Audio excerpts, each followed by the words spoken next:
जी, इस वक्त सियासत.pk से मैं हूं वकार बगाओ और इस वक्त मेरे साथ मौजूद हैं मुमताज हाफिज समीना पाशा। बहुत शुक्रिया मैडम आपके कीमती वक्त का। मैडम, पाकिस्तानी अदालतों से इश्तिहारी होने के बाद नवाज शरीफ साहब बाहर चले गए एक स्टाम्प पेपर के एवज और वापस नहीं आए। किसी अदालत में उन्होंने अपनी प्रेजेंस नहीं दिखाई और उसके बाद उन्हें अदालतों से बाइज्जत बरी करवाना और मीडिया पर उनके लिए राय हमवार करना, ये सारी चीजें जब पाकिस्तान में हो रही हैं तो आप क्या सोचती हैं? जी शुक्रिया आपका वकार। और बिल्कुल आपने ठीक बात कही है कि मैंने क्या समझना है, अब तो सब सारी आवाम समझ गए हैं। क्या किसी का समझना बाकी रह गया है? यानी अब तो मेरा ख्याल है कि वो तमाम लोग जिनको कभी दूर दूर से ही सियासत की समझ नहीं आती थी कि भाई क्या अंदर होता है बंद कमरों में और किस तरह से मामला तय पाते हैं, अब तो हर एक को समझ आ गई है। इतना ओपनली पिछले एक डेढ़ साल में, 2 साल में सब कुछ हुआ है कि उसके बाद अब कोई पर्दा या कोई ऐसी मिस्ट्री नहीं रह गई है। सबको मालूम है कि जब आपके ताकतवर हलकों के साथ मामला तय होते हैं तो आपके लिए हर चीज आसान होती चली जाती है, दरवाजे खुलते चले जाते हैं। आपके लिए अदालतें, कानून, मसाइल, कोई चीज कोई मायने नहीं रखती है, तो हर चीज आपके लिए आसान हो जाती है। और जब आपके ताल्लुकात वहां पर खराब होते हैं तो फिर आपके हाथ से सब कुछ निकलता चला जाता है, आपका इक़्तिदार भी जाता है, फिर आप बहुत जराइम पेशा फर्द भी बन जाते हैं, आपके ऊपर बेइंतहा मुकदमात भी बन जाते हैं, आपके पार्टी के लोग भी आपको छोड़ के चले जाते हैं, न जाने आपके साथ क्या क्या हो जाता है। तो अब सारी गेम जो है वो सबके सामने बड़ी ओपन है, इसमें कोई समझने ना आने वाली कोई बात ही नहीं है। और यही कुछ नवाज शरीफ साहब के मामले में हुआ है। मैं तो आपसे ये कहूंगी कि आप सिर्फ एक दफा वो जज साहब का फैसला पढ़ लें। आप बिलीव करेंगे, आप बड़ा एंजॉय करेंगे। मतलब जज साहब के फैसलों में आमतौर पर कानूनी दलाइल होते हैं, निकात होते हैं, बताया जाता है कि जी किस कानून के तहत, किस दलील से मुतमईन होकर और किस नजीर के तहत, अदालती किस नजीर के तहत आप जो है ये फैसला तहरीर कर रहे हैं, उसमें जो भी आप फैसला दे रहे हैं उसकी वजूहात क्या है। लेकिन यहाँ पर तो इंटरेस्टिंगली जज साहब ने मतलब बाकायदा एक सियासी तकरीर लिखी हुई है कि जी आपके इनके खिलाफ तो बड़े सियासी मुकदमात बनाए गए थे और बड़ी ज्यादती की गई, इंतकाम का निशाना बनाया गया। मुझे तो बस ये शक गुजरा था कि कहीं आखिर में मुझे लाइन के नजर आएगा कि जी हम बहुत माजरत खां हैं और नवाज शरीफ साहब से दस बदस्ता अर्ज करते हैं कि प्लीज वापस आ जाएं, हमसे बड़ी ज्यादती होगी। बस ये लिखने की कसर बाकी रह गई थी, बाकी उसमें फैसले में हर चीज उस तरह से लिखी हुई। तो मैडम, जब इस तरह के फैसले आएंगे तो फिर इंसाफ कहाँ से मिलेगा? इस इंसाफ फिर भी इन्हीं अदालतों से मिलेगा। देखिए ये बड़ी दिलचस्प बात है। आपका जो एक डिवाइडेड किस्म का पूरा एक सेटअप इस वक्त बना हुआ है ना माशरा, उसमें ये एक अजीब सी जंग चल रही है। और ये जंग जो है आपको नजर आ रही है विद इन द इंस्टीट्यूशंस भी और आउटसाइड द इंस्टीट्यूशंस भी। इदारों की आपस में भी जंग है और इदारों के अंदर भी एक जंग चल रही है। तो इसी तरह अदलिया में भी आपको ये डिवीजन बड़ी क्लियर नजर आ रही है। मैं सिर्फ सुपीरियर अदलिया की बात नहीं कर रही, सुप्रीम कोर्ट में तो एक वाज़ेह तकसीम मौजूद है ही कि कितने लोग जो हैं, कितने जज साहब चीफ जस्टिस के साथ हैं और कौन से अपकमिंग चीफ जस्टिस के साथ हैं। तो वहां तो एक है ही बड़ी ओपन किस्म की एक जंग या फाइट या जो भी आप डिवीजन कह लें उसको। लेकिन मातहत अदलिया में भी आपको नजर आ रहा है कि कुछ लोग कोशिश कर रहे हैं कि रेजिस्ट करें सिस्टम को और किसी ना किसी तरह कोशिश करें कि कुछ रिलीफ दे सकें अगर वाकई किसी के साथ कोई विक्टिमाइजेशन हो रही है। लेकिन कुछ लोग जो हैं वो अभी भी आलाकार बने हुए हैं सिस्टम का, और जिस तरह से उन्हें हुक्म जारी किया जाता है वो ऐसे ही कर दिए जाते हैं। तो ये अभी सिलसिला चलता हुआ नजर आ रहा है, ये जंग अभी विद इन द इंस्टीट्यूशंस भी जारी है। तो अदलिया में भी यही कुछ है, इंसाफ जंग भी यहीं से मिल रहा है, मतलब ये जंग बात के है। नतीजे में और जो यहीं फैसले से ये आपके साथ ये भी हो रहा है जी। इस जंग के नतीजे में जो फैसले हैं वो कमरों के अंदर होते हैं, और आपने कहा कि बंद दरवाजों के पीछे सारा कुछ होता है। तो अगर बंद दरवाजों के पीछे ही फैसले होने, बंद दरवाजों के पीछे ही हमें बताना है कि कौन प्राइम मिनिस्टर है, कौन आगे आने वाला हमारा इंटीरियर मिनिस्टर होगा, कौन प्रेसिडेंट होगा, सारी चीजें पहले से पेपर पे लिख के बना ली जाती हैं, तो फिर ये इलेक्शन की, पोलिंग की, ये सारी ये प्रैक्टिस क्यों करवाई जाती है हमें, और फिर अदालतों के चक्कर भी लगवाए जाते हैं? इस सारी प्रैक्टिस को आप क्या कहेंगे? ये सिर्फ धूल झोंकने का एक तरीका ही होता है, बाकी इसमें अब क्या रखा है। सबको नजर आ रहा है कि आप दुबई में बैठे हुए हैं, वहां पर आप मामला तय कर रहे हैं किसने प्राइम मिनिस्टर बनना है, किसने वजीर आजम बनना है, किसने सदर बनना है, किसने वजीर दाखिला बनना है। मतलब इलेक्शन अभी हुए नहीं, सीटें अभी आई नहीं हाथ में, किसी को पता ही नहीं है अक्सरियत किसकी आनी है नहीं आनी। एक फ्री एंड फेयर इलेक्शन तो ऐसा ही होता है ना, आपको तो नहीं मालूम होता कि कौन, जिसको आप वजीर दाखिला बनाने का सोच रहे हैं, पता नहीं उसने जीत के असेंबली में आना भी है कि नहीं आना।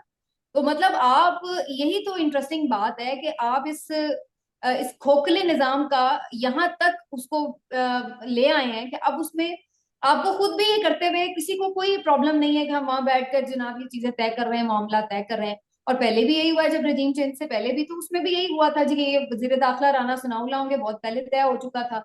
चले उस वक्त तो फिर भी एक असेंबली चूंकि एग्जिस्ट कर रही थी, तो आप कह सकते हैं कि पता था किसके पास कितनी नशिस्तें हैं। अभी तो एक इलेक्शन ही नहीं हुआ, कोई पता ही नहीं है किसके पास कितनी नशिस्तें आनी है, और पहले से ही वो खीर जो पकी भी नहीं है उसके हिस्से बखरे शुरू कर दिए गए हैं। तो ये सारा सिस्टम एक मजाक बन चुका है हमारा, और इसको हम मजीद मजाक बनाने पर तुले हुए हैं। लेकिन अफसोस की बात है कि जो इस सिस्टम के स्टेक होल्डर्स हैं उनको इस बात की परवाह नहीं है। मैडम, इस्तेमाल पाकिस्तान के ओन चौधरी साहब ने एक पिटिशन दायर करवाई थी 555 सफात की, और उसमें उन्होंने बेशुमार शवाहिद रखे, बेशुमार चीजों को उन्होंने बतौर शवाहिद पेश किया, और सैकड़ों शहरियों के ट्वीट्स को भी उन्होंने अदालत में शवाहिद के तौर पे इस्तेमाल किया। इस मजाया सिस्टम पर, इस मजाया पिटिशन पर क्या कहेंगी? देखिए, ये एक पर्टिकुलर पिटिशन हो या हम जनरली जो मुकदमात बनाए गए हैं पीटीआई पर, चेयरमैन पीटीआई पर, बाकी जो लीडरान पर, तो वो सारे इसी किस्म के हैं कि जिसमें आपको बहुत लूप होल्स नजर आते हैं। उससे ये पता चल रहा होता है उन मुकदमात की नौयत से, और उनके जो एविडेंसेस दिए जा रहे हैं, जिस तरह से उनको परसू किया जा रहा है, उन मुकदमात से ये पता चल रहा है कि वो कितने वीक केसेस हैं और वो कितने बेसलेस हैं। और इस चीज का इमरान खान साहब को नुकसान होने के बजाय उल्टा फायदा हो रहा है कि जब उन्हें कुछ नहीं मिलता तो कभी ये तनसीखे निकाह का मुकदमा लेके आ जाते हैं, इद्दत में निकाह का मुकदमा लेके आ जाते हैं, कभी ये लोग टेरियन वाइट का केस लेके आ जाते हैं, कभी ये कोई पुराना कोई कुछ निकाल के, कभी दहशतगर्दी, कभी तौहीन मजहब, तो कभी कुछ। तो ये तमाम चीजें इनकी बेसिकली पैनिक हुए हुए हैं। तो पैनिक होकर आप यही कर रहे होते हैं, जो हाथ लगे बस वही केस बना दो, किसी ना किसी में किसी ना किसी तरह से कुछ हाथ में आ जाए। तो ये उसी किस्म की एक पिटिशन है। बहुत सारी पिटिशंस अदालत से फारिग होती जा रही हैं, कुछ जो है वो सस्टेन करके उन्हें अदालतों में उलझाया जा रहा है, एक से दूसरी अदालत, दूसरी से तीसरी अदालत। तो ये अभी खेल लंबा चलेगा। अगर इनमें इतना कुछ सॉलिड एविडेंस होता तो ये अभी तक 1.5 साल से ये जो कुछ कोशिश कर रहे हैं तो ये इसमें कर चुके होते ना, किसी तरफ लगा चुके होते किसी मामले को। लेकिन वो बात बन इसलिए नहीं रही है कि हाथ में उस तरह से कुछ आ नहीं रहा है कि जिसकी बुनियाद के ऊपर ये कर लें। वैसे तो इनसे कुछ बईद नहीं है, कुछ ना भी होगा तो ये कर गुजरेंगे, कोई इतना मसले की बात नहीं है। लेकिन अभी ये बिल्ली चूहे का खेल जारी है, क्योंकि कहीं ना कहीं जब ये सारी एक सख्ती की जा रही होती है, वहीं पर कुछ ना कुछ चीजें बैकडोर भी चल रही होती हैं। बहुत सारे मामलात को इंटरनेशनली भी देखा जा रहा होता है, बहुत सारी चीजों को वेट करके, वेटेज दे के फिर ही स्टेप्स लेने पड़ते हैं। तो ये है अभी। बाकी आप देखते जाएंगे, पिटिशंस वाला तो एक ये तो एक इंटरेस्टिंग तरफ देख लें, ड्रामा लगा हुआ है। हमें यह भी नजर आता है कि माइनस इमरान खान का एक नजरिया लेके चले थे 1.5 साल पहले, और उस नजरिए के तहत इमरान खान को दीवार के साथ लगाने की कोशिश की गई, मगर साथ ही साथ आईएमएफ का वफद इमरान खान से मुलाकात कर रहा है और इमरान खान को एड इमरान खान कर रहे हैं। एक तरफ से माइनस इमरान खान हो रहा था, दूसरी तरफ बैन अवी ताकतें एड इमरान खान करना चाह रही हैं, तो फिर माइनस कैसे होगा? देखिए, इमरान खान ऐड क्यों हो रहा है? आईएमएफ को क्या जरूरत पेश आई थी कि वो इमरान खान से मिलने चले गए जमान पार्क, उसका वफ्द चला गया? वजह बड़ी सिंपल सी है। वजह सिर्फ इतनी है कि जहां पर माइनस होना था इमरान खान ने, वो वहां पर माइनस नहीं हुआ। मैं बात कर रही हूँ अवाम की। आईएमएफ भी इसीलिए जाने पर मजबूर है क्योंकि उसको पता है कि अवाम में किस वक्त कौन सी पार्टी मकबूल है, उन्हें इन चीजों की आइडिया है। और ये जो आप इंटरनेशनली में जिसकी जो प्रेशर की बात करी थी, उसमें ये चीज शामिल है कि जब आपने बहुत सारे दोस्त मुल्कों के साथ डील करना है, उनसे पैसे भी मांगने हैं, और इसी तरीके से आपने मालियाती इदारों से भी डील करना है, उनसे पैसे भी मांगने हैं, तो उनको भी अपनी पैसों के एवज बहुत सारी सिक्योरिटीज इंश्योर करनी होती हैं। तो वो तभी इंश्योर होती हैं जब उनको आने वाले सेटअप के हवाले से मुकम्मल यकीन दहानियां कराई जाती हैं कि आपके साथ जो डील्स हैं वो उसी तरह से तय पाएंगी और उसी तरह से अदायगियां होंगी जैसे हमने आपके साथ साइन किए हैं। अब बात यह है कि किसी अंधे को भी नजर आ रहा है कि इस वक्त पॉपुलैरिटी पीटीआई की है, चाहे आपने उन्हें कितना माइनस करने की कोशिश की हो, लेकिन अवाम में वोट बैंक उनका बदरजा आतम उसी तरह मौजूद है, बल्कि शायद उसमें इजाफा ही होता है, हर नई कार्रवाई के बाद कमी नहीं होती।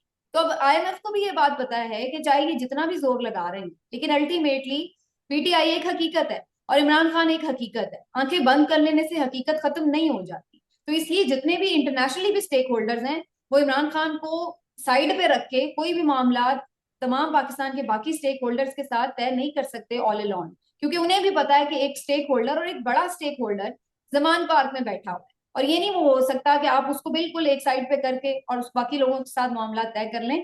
तो इसलिए ये आपने पहले भी खबर सुनी होगी कि आईएमएफ ने इससे पहले भी 2-3 दफा ये चीजें रखी हैं सामने कि आप पॉलिटिकल स्टेबिलिटी इंश्योर करें। और इस वजह से ये लोग बात कर रहे थे कि जनाब इमरान खान की गारंटी मांगी। वो बेसिकली इमरान खान की गारंटी मांगने की बात नहीं थी, वो बेसिकली बात यही थी कि अगर अगली हुकूमत इमरान खान ही की, पीटीआई की ही आती है, तो वो किस तरह से ये मुआहदे को लेकर चलेंगे। तो वो ये गारंटी चाहते हैं क्योंकि उन्हें ये नजर आ रहा है कि जो पब्लिक सपोर्ट है वो किसकी है और पूरा चांस किसका है आने का। तो ऐसा नहीं हो सकता आप बेशक यहाँ पे जोर जबरदस्ती डंडे चला के कोशिश कर लें, कि जनाब हम नहीं आने देंगे, लेकिन अगलों को नजर आ रहा है कि इतनी बड़ी मैसिव रिगिंग करने के बावजूद भी शायद इनको रोकना नामुमकिन हो, तो इसलिए वो स्टेक होल्डर हैं, उनसे वो बात करेंगे। टंडू की बात की तो साथ ही इमरान खान पर 2 माह बाद 9 मई के वाकयात में कुछ और एफआईआर में नामजद किया गया है और नाम शामिल किया गया है। डॉन न्यूज इस पर रिपोर्ट करता है कि आप ऐसे नहीं कर सकते, और बेशुमार लीगल एक्सपर्ट ने भी कहा कि 2 महीनों बाद आप उसी इंसान को जिसके ऊपर आपने 150 से ज्यादा मुकदमात बनाए उसे फिर उन एफआईआर में शामिल करते हैं। और आगे से ये भी अब एक प्रोपगंडा किया जा रहा है, एक माहौल बनाया जा रहा है कि फौजी हिरासत में भी इमरान खान को दिया जाए। तो कैसे चलेगा ये सब? जी, ये उसी सिलसिले की एक कड़ी है जिसकी तरफ पहले से ही इशारा हो रहा था और बार बार बताया जा रहा था कि जी ईद के बाद बड़ी तेजी आएगी, घेरा मजीद तंग किया जाएगा, मजीद सख्ती हो जाएगी। तो वही वाला मामला है ये। अब 9 मई के मुकदमात के ऊपर बहुत सारे लोग ये क्वेश्चन कर रहे थे कि आकर प्रेस कॉन्फ्रेंसेस में तो बताया जा रहा है कि इमरान खान मास्टरमाइंड है, लेकिन अभी तक ऑफिशियली तो कोई उनके अगेंस्ट उस जुर्म में, यानी 9 मई के वाकयात के हवाले से तो कोई मुकदमा दर्ज नहीं जब है। ऑफिशियली कोई जुर्म साबित नहीं हो रहा, तो क्या हम अफोर्ड कर पाएंगे? इस वक्त मुल्क की जो सिचुएशन है वो अफोर्ड कर पाएगी कि इमरान खान को गिरफ्तार किया जाए? नहीं, गिरफ्तारी की तो वो कोई ना कोई लॉजिक तो बना के फिर ही गिरफ्तार करेंगे। और दूसरा ये कि जो उन्होंने इससे पहले ये सारा माहौल बनाया है कि जिसमें एक टेरर है, जिसमें आपको मालूम है कि जो कोई दूर पार का भी रिश्तेदार है उसको भी पकड़ा जा सकता है, वो भी तंग होगा, फैमिली भी डिस्टर्ब हो सकती है, और एहतजाज करने के लिए बाहर आना लोगों का बड़ा मुश्किल सा टास्क उन्हें लगेगा। तो ये सारा एक माहौल पहले बनाया गया, उसके बाद उनकी गिरफ्तारी करने का इनकी जो कैलकुलेशन है मैं उसकी बात कर रही हूँ। लोग क्या रिएक्ट करेंगे मैं उसकी बात नहीं कर रही। जो इन्होंने कैलकुलेट किया वो यही है कि अब की बार हम गिरफ्तार करेंगे तो कोई बाहर नहीं निकलेगा, क्योंकि अब लोग वैसे ही आधे से ज्यादा कारकुनान तो इन्होंने पकड़ के बंद कर दिए हैं, और जो बाकी लोग कोई खुद से निकल आते थे वो भी अपने यानी खौफ के माहौल में छुप के बहरहाल कोशिश इन करेंगे कि आराम लोगों से से सफर करें। अक्सर अक्सर पीडीएम गवर्नमेंट से मिस कैलकुलेशन होती है और बाद में उनके गले पड़ जाती है। आजकल शहबाज शरीफ साहब ने आज कॉल दी थी और मुल्क भर में उन्होंने नोटिफिकेशन जारी किए थे कि आप खुरमत कुरान के लिए रैलीज निकालें। जब पाकिस्तान तहरीक इंसाफ के कारकुनान ने रैली निकाली तो मुख्तलिफ जगहों पर रिपोर्ट हुआ है कि पुलिस ने उन पर लाठीचार्ज भी किया है। इस रवैये की और इस पॉलिसी की कि एक तरफ आप खुद कहते हैं कि हुर्मत कुरान के लिए निकलें, आप गवर्नमेंट में हैं, आप आपके हाथ में इख्तियार है और आप बैनुल अवी सतह पे खामोश हैं और मुल्क में इस तरह कहकर और फिर खुद ही लोगों को डंडे पड़वाते हैं, तो इस पर क्या कहेंगे? देखिए, उन्होंने तो पीएमएलएन वालों को कहा था ना कि निकले हुर्मत कुरान के लिए, उन्होंने पीटीआई वालों को थोड़ी कहा था। अब तो बात यह है कि पीटीआई वालों को अगर फिर से इन्होंने ये खुली इजाजत दे दी कि भाई ये पाकिस्तान आपका भी है और आप भी इस पर निकल कर अपना एहतजाज रिकॉर्ड करा सकते हैं, तो ये दोबारा उनको अगर चस्का लग गया तो फिर उनको अंदर बंद करना दोबारा मुश्किल हो जाएगा। इतनी मेहनत से तो पीटीआई वालों को अंदर बंद किया उन लोगों ने तो ये बेसिकली, वैसे ऑनेस्टली मजाक से अलावा तो मुझे मेरे सामने ऐसी कोई अभी तक खबर नहीं गुजरी, ना मैंने इस पर ज्यादा देखा। लेकिन अगर ऐसा हुआ है तो ये बड़ा अनफॉर्चुनेट है। देखें, जब आप कुरान की बात करते हैं या फिर आप पाकिस्तानियत की बात करते हैं, तो ऐसे मौकों के ऊपर आप पार्टी सियासी वाबस्तगी से बालातर होकर सोचते हैं। वहां पर ये चीज मैटर नहीं कर रही होती कि आप पीटीआई से हैं या पीएमएलएन से हैं, वहां पर यही चीज मैटर करती है कि आप मुसलमान हैं तो आप हुर्मत कुरान के लिए बाहर अपना आकर एहतजाज रिकॉर्ड करा रहे हैं स्वीडन के अगेंस्ट। तो बात यह है कि ये बड़ा अनफॉर्चुनेट है अगर ऐसा हुआ है, लेकिन अगेन अब इनसे आप क्या मतलब मजीद इनसे आप क्या उम्मीद कर सकते हैं कि ये नहीं कुछ कर सकते। जिस लेवल पर जो कुछ हो रहा है मुल्क में, तो उसके बाद कुछ भी हो सकता है, तो ये भी आप बर्दाश्त कर लें तो ये भी हो सकता है फिर। क्योंकि एक डिफरेंस तो मैं देखने में आया ना, देखिए एक ऑफिशियली भी आया था, आई थी कॉल, और फिर पीटीआई की तरफ से भी एक कॉल थी। तो आपने खुद भी सारा दिन देखा होगा कि कितनी पीटीआई की लोग बाहर जिस तरह से निकले हैं, जो ऑफिशियली चीजें ऑर्गेनाइज की गई थी उसमें क्या रुझान रहा है।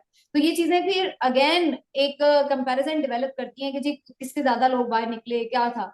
अब इनको इस चीज का एक खतरा तो बहरहाल मौजूद है किसी भी वक्त के, जो इन्होंने इतनी मुश्किल से ये जिन बोतल में बंद किया है, ये फिर से ना निकल पड़े और लोग फिर से ना आना शुरू हो जाएं, जो पिछले साल में उन्होंने 75 जलसों में सूरत हाल देखी थी। तो उस चीज का तो एक टेरर है ना, तो ये कोशिश करेंगे कि उसको बरकरार रख सकें। पर शॉर्टली ये बता दें कि पीडीएम नवाज एक सहाफियों का ग्रुप भी है जो कि आजकल सोशल मीडिया पे कैंपेन चला रहा है और इमरान खान को पागल और ज़हनी मरीज भी लिख रहे हैं और इस तरह का एक प्रोपेगेंडा कर रहे हैं। इन लोगों के लिए क्या कहना चाहेंगे आप?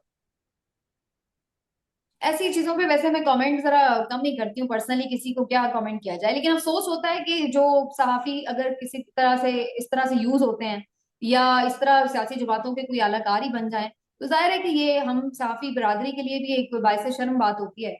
लेकिन अभी तक हैरत की बात यह कि ये लोग इतनी सी एक बात समझ नहीं पा रहे कि इतनी ज्यादा इस तरह की कोशिशों के बावजूद जो कैरेक्टर असैसिनेशन की कोशिशें हों, चाहे जिस तरह मर्जी आपने उनके ऊपर केसेस करके की, वो पूरा बयानिया बनाया, एक यकतरफा बयानिया बनाया, मतलब टीवी से बिल्कुल वाइप आउट कर दिया आपने उनकी हर तरह की पॉइंट ऑफ व्यू को, और अपना पॉइंट ऑफ व्यू दिया तमाम चैनल्स पर। इसके बावजूद भी यानी आपने हर कोशिश करके देख लिया, अब तो आपको समझ आ जानी चाहिए कि अल्लाह ताला की शायद कुछ मर्जी और है जो खल्के खुदा आपकी बात नहीं सुन रही है।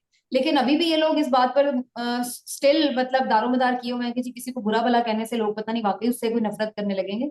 ऐसा नहीं होता, ये कुछ चीजें अल्लाह ताला के हाथ में है, और वो मेरा ख्याल है उसी के हाथ में रहने देनी चाहिए, वो उसको चैलेंज नहीं करना चाहिए।